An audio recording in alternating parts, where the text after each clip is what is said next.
Meet a man walking in the footsteps of Thoreau. Next. Capecast. I was checking out the waves at Newcomb Hollow in Wellfleet on a blustery fall morning when I saw a figure appear out of the mist. I could tell what he was up to, and when he got closer I said, "Hey, are you pulling a Thoreau?" He said, "Exactly." And by pulling a Thoreau, I meant walking around the Outer Cape like Henry David Thoreau did back in the day, after which he published the famous book Cape Cod. But what makes a man hike miles and miles along the back shore? Well, we asked him. What I'm doing right now is trying to reproduce Henry David Thoreau's walk, plus a little bit extra. So started at the Eastham Visitor Center, walked to Coast Guard Beach, then down to Nasa Light and a little bit further, then up through a dune walk, and went inland a bit, walked through the woods. Had to blaze my own trail a little bit, but had a good time doing it. And then out to Marconi Station, where, the radio station, not the beach, and did the dune walk from there, which was a lot of fun. Then found my way to LeCounte Road, and down the beach there, and kind of camped out somewhere in Wellfleet. Really don't want to be too specific.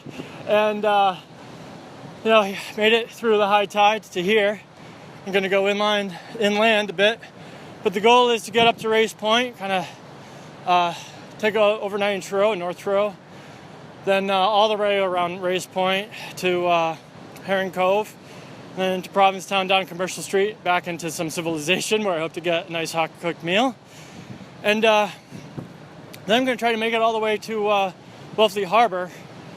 And the biggest obstacle there is going to be the Pamit River. I'll try to get out. I'm hoping that I'll find a fisherman going by, can take me from one side to the other. If not, I have a cover for the pack and I'll swim it. So why are you doing this? Oh, why am I doing this? So I used to commute off Cape for work, and I'd listen to audiobooks, and one of them happened to be Cape Cod by Henry David Thoreau. It's a classic, trying to bone up on my classics, and just captured my imagination. It's a different landscape today. Back when he did it, the Europeans had clear cut it, and there wasn't a lot of growth that we have now, but it's fascinating nonetheless.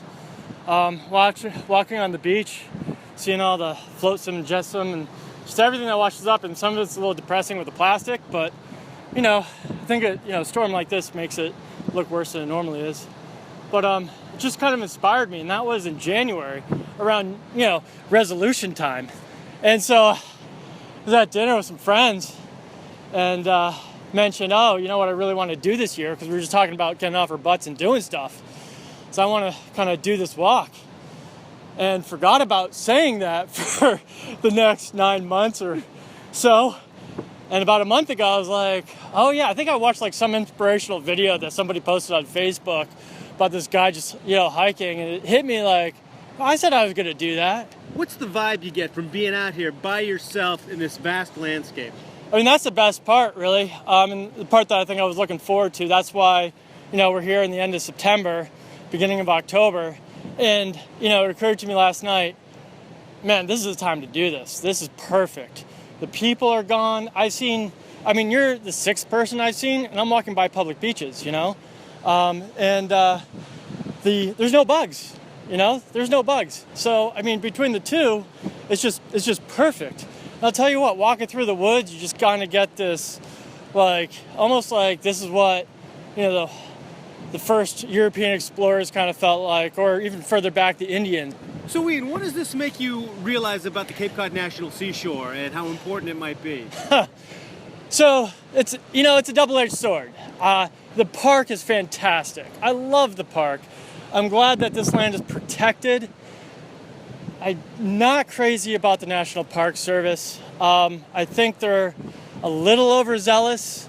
I like conservation for animals, but I still believe humans are animals and that we're a part of nature, not separated from it. And they treat people like they're separate from nature. Couldn't recommend doing something like this to everybody enough. It's just the feeling you get, and part of it's the self-reliance of being out here to some extent, and but it's just I don't know, it feeds the soul. What can you say?